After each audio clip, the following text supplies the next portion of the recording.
গরিব মাকে নিয়ে কিছু কথাগুলো শুনে যাবেন, আশা করি আপনাদের ভালো লাগবে। গরিব মা তার ছেলেকে বাজার করতে পাঠিয়েছিলেন বাজারে। তখন ছেলে বাজার থেকে বাজার নিয়ে এসে মার হাতে বাজারগুলো দিয়ে আর বলে, মা, মার ঋণ নাকি কোনোদিনও শোধ করা যায় না, কিন্তু কেন করা যায় না আমি সেটা জানতে চাই, আর আমি মার ঋণ শোধ করতে চাই। তখন মা মুচকি হাসি দিয়ে বলল, বাবা পারবি না, এ তুই বুঝবি না। বললো, না, আমাকে এটা বুঝতেই হবে, কেন মার ঋণ শোধ করা যায় না আর কেন পারবো না, আর আমি সেটা কেন বুঝবো না, অবশ্যই বুঝবো, আমাকে বুঝিয়ে দিতে হবে। তারপরে মা বললো, ঠিক আছে, তুই পারবি না, ওখানে ভাত রেখেছি, তুই ভাত যেয়ে খা। তখন ছেলে বললো যে, না, আমাকে যতক্ষণ তুমি না বুঝাইবা ততক্ষণ আমি ভাত খাবো না।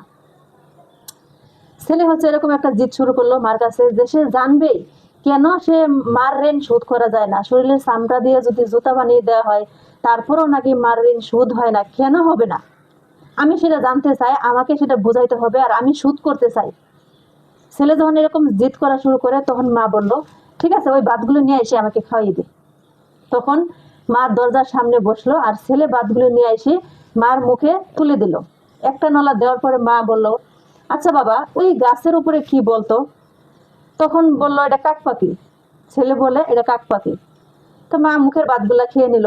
পরবর্তীতে আবার একটা নলা যখন মুখে দেয় তখন আবার জিজ্ঞেস করলো, বাবা বলতো ওই পাখিটা কি, ওই বাবা বলতো ওই গাছের উপর কি? তখন ছেলে একটু বিরক্ত বোধ মনে হয়ে বললো, মা, ওটা তো কাক পাখি, তোমাকে তো বললাম। ঠিক আছে, মা এই ভাতগুলো খেয়ে নিল। পরবর্তীতে আবার যখন মার মুখে ভাত দিল তখন মা ভাতগুলো কিছুটা ভাত ফেলে দিল, কিছুটা ভাত খেয়ে নিল। তখন ছেলে কিছু বললো না। তখন আরেকবার ভাত মুখে দিল, তখন আবার জিজ্ঞেস করলো, বাবা বলতো ওই গাছের উপরে কি? তখন এরকম করে বলতে বলতে ছেলে একটা বিরক্ত বোধ হয়ে গেল।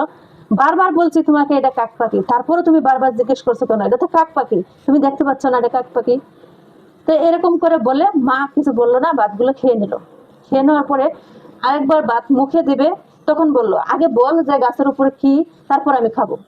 তখন ছেলে মুখে ভাত না দিয়ে ফেলে দিয়ে বললো যে, তোমাকে হাজারবার বলেছি কাক পাখি কাক পাখি, আমি আর বলবো না, তোমাকে ভাতও খাওয়াবো না। একথা বলে ছেলে ভাতগুলো রেখে চলে যায়।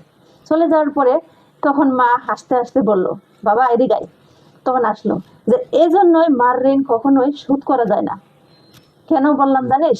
আমি তোকে যখন ভাত খাওয়াইতাম তখন তুই হাজারটা প্রশ্ন আমাকে করতি, ওই গাছের উপরে কি, ওই পাখিটা কি, ওইটা কি, ওইটা কি, তোর পিছন পিছন দৌড়াইতাম আর হাজারটা প্রশ্নের উত্তর দিতাম। কিন্তু আমি বিরক্ত হইনি, কিন্তু আমি তোকে হাজারটা প্রশ্নের উত্তর দিয়েছি তুই পেট ভরে খাওয়ার জন্য।